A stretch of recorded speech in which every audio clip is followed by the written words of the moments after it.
Heidi ho, ladies and gentlemen. It is I, Brother Kenneth. In this episode of Art of the Deals, we'll be talking about disposing of unholy objects. And here's how to basically run it through. First, you justify it. And some of the objects are going to be profane by default. They're going to be unholy. And one of the examples, of course, is even a Ouija board straight out of Toys R Us. God bless Ed Warren, the late Ed Warren, but when he said that it's just a board with a pressed sticker on it, it is not. When these things are created, there's a demon assigned to it automatically. In other words, that the demons in their realm, there's a demon who's in charge of that thing, and they assign the demons to it because they know someone's going to get it. Because it's not being created to serve food. Okay? It's being created for necromancy. And good spirits do not communicate through the board. Do another video on that, but take my word for it, and all the exorcists out there. Okay, so the Ouija board is probably one of the most common things, but we had mirrors also, such as this big case that they called the love curse.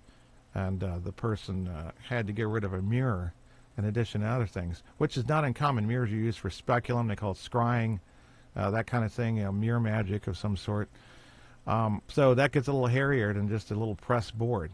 The first thing is don't destroy it. We got some stories all the way back when I was in, I think I was in 4th grade. There was a man named Stuart, and he died at midnight after the pendulum, which is used by a lot of witches now. The pendulum was used to communicate instead of a Ouija board. And it said he was going to die at midnight. Well, guess what? He died at midnight. He did. So what they did is they burned the board and the thing in the barbecue pit, and they saw some strange demon thing fly out of it that looked like it was made of fire. So, well, the problem is there a lot of times if you talk to some people around the field, you'll find that something bad usually happens after that, even if they don't notice it. One person from head to toe broke out. Not there, but in another case that John Zappis relayed to me. And in other cases, the person got sick. One of the people got very sick, and the doctors couldn't figure out what it was. Curse. Can you hear curse in that one? Various things. So destroying it is like when they say that it's got to go somewhere else. It's attached to it. You just broke the egg open and let the little creature run around and get out. Like those little mini Godzillas from the end of that movie with Matthew Broderick. Crack the egg open, and then there's this creature inside there. Just throw it down the garbage disposal or bust it with a frying pan, an iron one, and then dump it in the trash. No, don't destroy these things. Another friend of ours had some voodoo mask, and they had such bad curses from it. 4 people in their family died over time. Finally, her husband died. It was just her and her son. That is atrociously amazing. She packaged it up to send it to John Zappis for his museum, and put it on the side of the house, and they got stolen. Ironic, isn't it? That's not going to be any nicer for them than it was for her, whoever stole it. This is why I say, you idiots that sold the Dybbuk's box, don't sell haunted cursed things. You're liable, according to the natural law. You sold somebody something that was tainted with radioactive material. It's going to cause you to die of cancer. And that you're going to be off the hook somehow in heaven because you sought profit. You wanted the money, and more importantly than that person's health and well-being, you're responsible if you don't like them. So that mentality needs to be considered on some of these things too. Don't sell them. Some of these things are antique, and they say, hey, I know they're antique, but it's going to be painful, but you got to get rid of it. Gabriel Amor said in the book, said it best. He said that these things need to be destroyed after the spirit's been bound, so it can't try to. But he's a priest. He was talking about doing it with holy water. He wasn't directing it to a lady.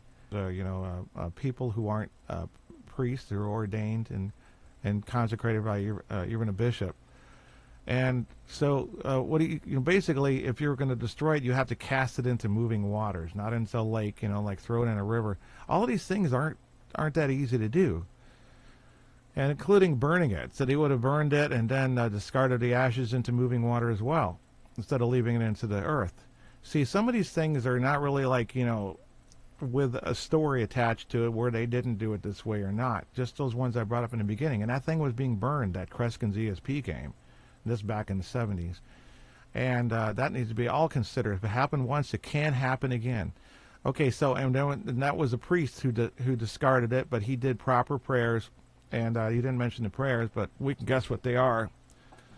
I don't have a copy of that kind of thing in front of me right now, but just something that can do a protection prayer for yourself, just like you do when you go into a haunted house. If you have to assist with an exorcism, and you're a family member, they all have to say these protection prayers so that it just doesn't go to them. And then something after probably too. You might have to do breaking curses prayers. That object's considered a cursed object, so afterwards you'll have to do breaking curses prayers for 3 days. It's not an easy task on that sense alone. So here's what you do: you get on a Ouija board. I say make it so that it's not usable to somebody else. I'd say I know it sounds silly, putting gloves on. There's something significant, like we shouldn't touch the possessed. We use the crucifix. So that Christ is an intermediary between us and the possessed. Well, I don't like touching unholy objects with my hands. Oh, what if you wash them with holy water? Well, yeah, that's something after. But some of these things are really nasty. As soon as you touch it, you'll get a stabbing pain in your stomach because you've just been cursed.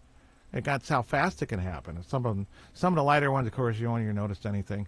Will it make a difference if you put on cotton gloves that don't come in contact with your fingers, directly?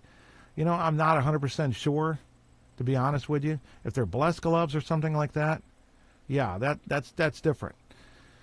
I spray over the Ouija board so it can't be used, and then you take it and you bury it. Don't bury it in a bag because you're preserving it from the elements eating it up. You remember Jumanji, the board, originally that was in the movie with Robin Williams, the late Robin Williams, God rest his soul. And it just near the end of it, they buried it again. I think it was near the end. And then it's letting itself be known again, playing its bongo drums. And it was not funny, but it is kind of when you look at it from these movie standpoints. That's kind of how these things do. They call out to you. Houses do this. And, men and women driving around looking for houses. The house calls out to the woman. Father Chad Rippinger was making a good point. Don't let the woman pick the house. You know how many cases the woman just loved the house? Isn't that funny? But it tends to be the way it is. It's like one's more affected than the other. The guy's the one who doesn't believe it, and then she's the one who believes the house is haunted eventually, most of the time. So these things have a way of being found. So that's the other reason you wanted to face it. And it's amazing the way they might help find it. That there's a house, in the Jumanji movie with the foundation being carved out, and here it's sticking in there, almost sticking out of the mud on the wall of the foundation where the basement would go. They can do that. They find a way to get people to walk over there and picnic right where this item is. Oh, what's this? And it unearths itself over time because of the flood.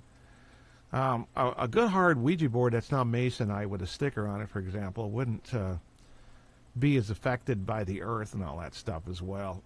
But spray paint it just to take out the appeal or the attraction. Do this stuff with tarot cards too. They're smaller to do, so you don't have to deal with that as much. Now, a mirror, you spray over the mirror too, just like an old night gallery. There's something about spraying over the mirror. Spray the reflection off of it. Do the binding prayer, all that kind of stuff. Then those are going to be hard to bury without breaking. But we're not going to get into disposing of different furniture because we might end up saying, hey, what about a haunted car? How are you going to get rid of that? I mean, some of these things just need a prayer and a ritual. Let me give you another example right here. We got Bob Cramner's book here the day before the show. We were going to interview him. He had this case called the Demon of Brownsville Road, I think it was. And the case is still active. You know how I knew? I had it on my table, and I went outside. I came back in, and my wife says, Farah, she says, did you just call me? And I said, no, I was in the backyard. She says, I just got a call from you. And I said, my phone's right here. And I picked it up off the table sitting there. And all of a sudden, when I did that, and I put it back down, both of our phones start calling each other. And I could see that it's her icon, and she could see it's my icon. And I'm just standing there, what should I do? Should I answer it and just hear, whatever the ghostly voices? It's so typical. It's what do you need to answer and see what they're going to say when you say hello? Don't go after the curiosity thing. It's not going to be something the diocese even is going to add in the notes. The fact that they called each other. Well, and then when the call ended, it didn't do it again, and we looked, and there's no record of her calling me, and there's no record of me calling her. However, both of us have, each other's record and recent calls of them, of the opposite person calling us. Now, some of these skeptics out there are going to do this. They're going to be like, well, someone probably spoofed it for, this. No, don't do that. You know what the odds are for that? Just do it once and do it at the same exact time. The same exact time, calling my number from that number, and then, stop your stupid skepticism. Face up to reality. We have the part of the world that's known, and we have a part of the world that's lesser known and unknown, and always will be to some degree. So if you're an atheist or whatever, you better learn that quick. If you want to call yourself a parapsychologist or any other pseudoscience member, psychologist or whatever, you need to get that down fast, because this is the day and age where you can't be stupid in the old dark ages where you think that science explains everything. Okay, there, I said it. It's like I didn't say it with more anger because I'm frustrated with you guys. Okay, so back to this topic of disposing. So the Ouija board and some of these other things and the most things, but we bury it. But you got to take it to a lot and bury it somewhere, and you got to throw holy water on it. Sometimes people, oh, by the way, you know what we did? We taped the St. Benedict medal on, did some binding prayers, put it on the shelf, nothing. Of course. It's just a small attachment. See, I let that book cross my threshold. So when you get rid of this Ouija board, you're going to have to cleanse your house from top to bottom or whatever it is. Have a priest come over and bless it, but you as the owner of the house can use the prayers, the prayers of deprecation and prayers in Jesus' name, and get some holy water. Priest bless the holy water and exercise it. So you're bringing the authority of the church in with these sacramentals too.